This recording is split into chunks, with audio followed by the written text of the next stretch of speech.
when he passed that morning, I think the debate that evening, the men and women of South Carolina were looking at the debate, looking at this primary through a whole different set of lenses. It underscored the stakes of this election. We're not talking about just one branch of government, we're talking about two. Two branches of government will be decided in this election. And let me take a minute to describe the stakes.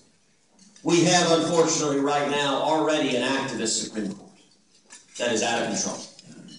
But as bad as this Supreme Court is, we are one justice away from a 5-justice left-wing majority, the likes of which this country has never seen. And if that happens, we risk losing our fundamental constitutional rights.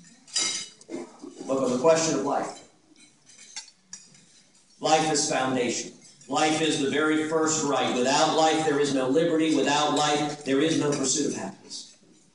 And I look forward to the day where every human life is recognized as a precious gift from God and is protected from the moment of conception until natural death.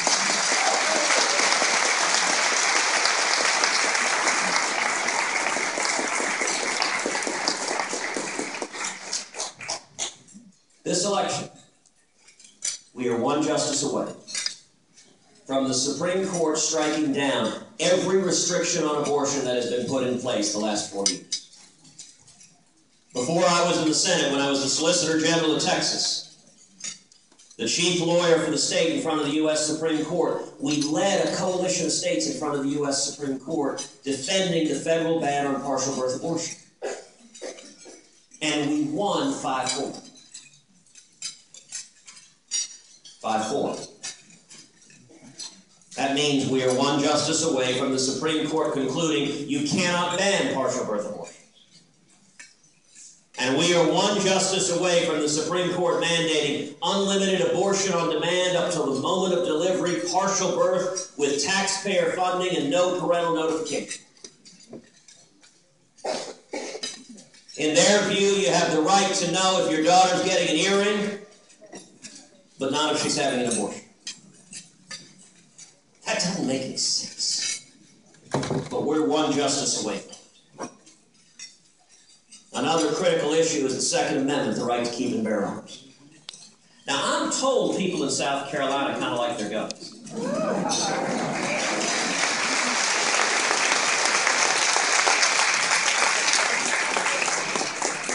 I have to say, as a Texan, I understand. Remember the Alamo. And let me tell you, there were brave South Carolinians who came and died and gave their blood so that Texas could be free, and we remember and we are grateful.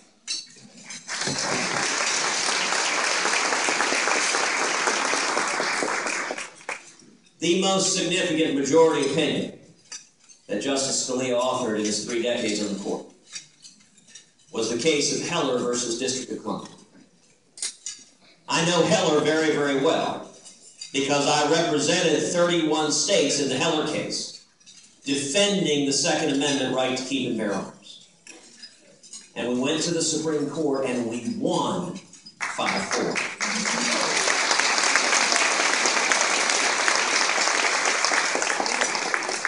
Now I want you to pause and reflect for a second on what those 4 said.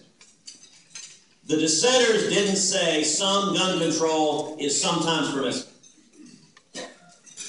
The dissenters had a much more radical position than that.